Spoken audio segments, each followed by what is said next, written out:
What is going on YouTube? It's your boy Pitch Boom Harris, and I have a new update video for World of Tanks Blitz because let's see, I forgot the number. But update 2.6 is live. We got new tanks, improvements to physics, penetration values reworked, all that good shit, and one really bad thing. So let's go over the good things first. 2.6, we get a new line of German tanks, the best tanks. They're the right tanks, the Nazi tanks. Yeah, we get light tanks from them, which is nice. A map got reworked and more mechanics. So going into it, blah blah blah. German light tanks all the way up to I think a tier 7 or 8 RU-251. Those are great tanks, and I'm actually going to show you some gameplay from the first set of tanks.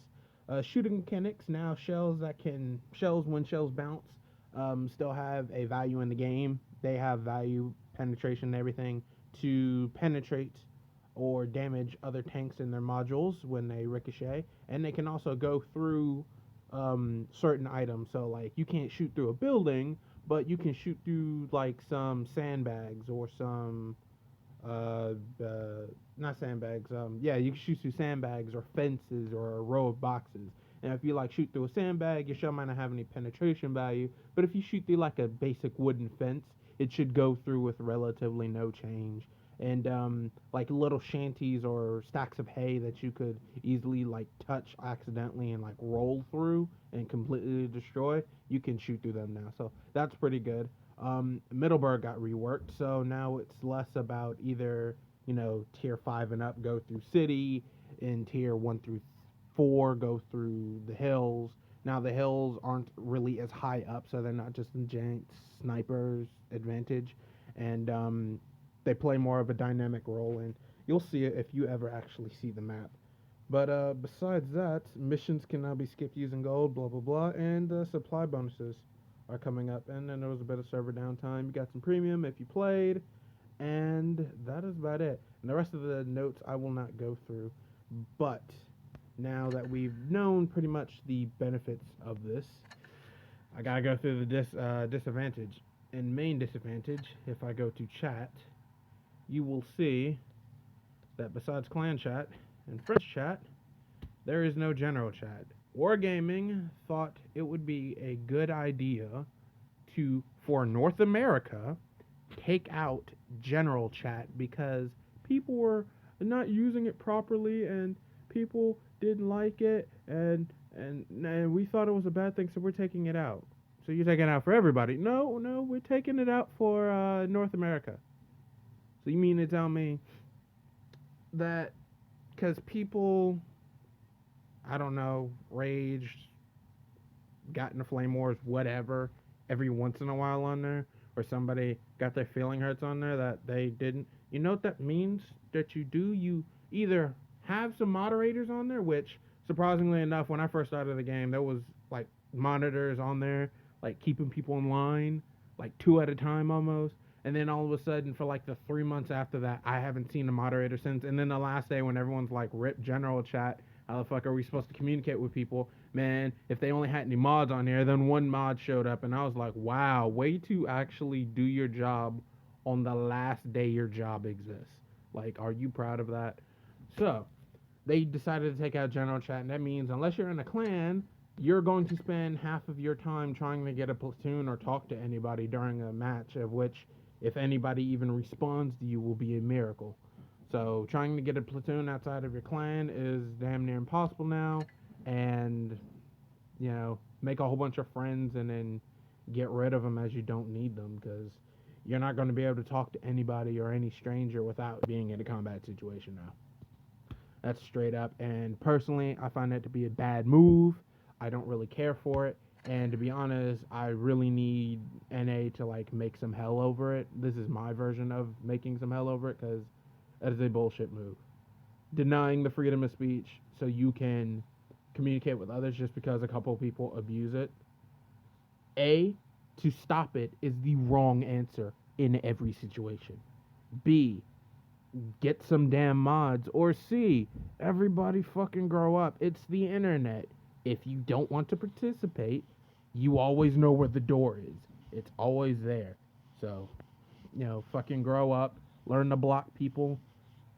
I mean, that's an option. It doesn't mean everyone can't talk. It just means you can't talk to them. Done. But hopefully, Wargaming will get their thumb out their ass and, grow a pair. But in the meantime, we actually got some German light tanks, and from what I've noticed, they're very fast. They have great armor, and actually, when you get up there, they have good guns. I only have the Panzer II-G, which has a shitty autoloader. I want to say like 25 millimeter, 50 cal or whatever. Long story short, it's no different than like the T7 combat car, and it has garbage penetration values.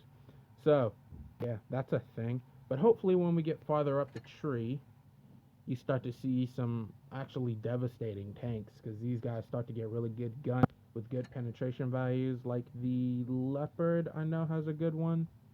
Because once it gets out the autoloaders, it starts to do a lot of good damage. You got the Leopard, looking at about 50 millimeters of penetration, which at tier 5 isn't too great. But then you start getting autoloaders that do even better penetration values, which then starts to actually get pretty OP. VK2801, the SP1C, which actually I'm really interested in seeing because it looks real interesting. I don't know if that's a fixed turret or if that's a rotatable turret, but that just profile plus the armor and the angling, and it's fast as hell. I really would like to see how that works out. Plus, look at that muzzle brake. It just looks vicious, like you could stab somebody with it. But, that's how it pretty much goes. So hopefully I will go down the new line soon, but I will give you guys some Panzer II-G game. Alright, so the Panzer II-G is a very unique tank in a very bad way. It has no armor, no gun, and barely any speed. So it's barely a frontline type of light tank. It's not really much of a scout tank since everything can pretty much match its speed, and then when it sees things, it doesn't really do any damage. So it tends to be like a vulture and pick off the bones of your enemies. Like this guy who obviously didn't get that memo. Although I think I'm about to get flanked from the hill. Let me go ahead and back up to it so they can't look down on me.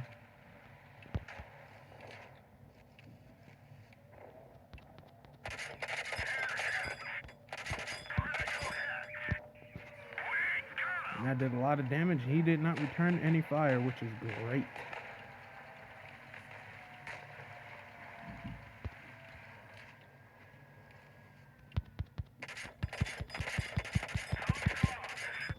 And see, even versus itself, it bounces off its own armor, which is bad. That means it can't even penetrate anything. It can only penetrate really tier 1 tanks. It's almost like the Lechtractor, I forgot how to say its name. The shitty German one. The shitty German tier 1, which by far is the worst tier 1 tank in the game. I think outside of the British tier 1, which is a high giant box with no armor. They both do very terrible. So I'm not surprised. Now I have to deal with this T-18 up here, who is nothing but armor.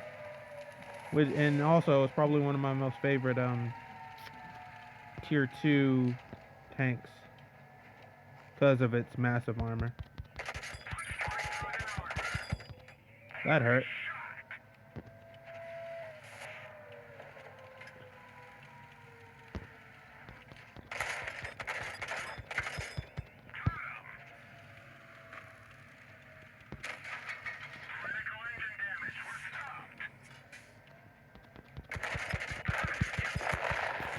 And that's pretty much it.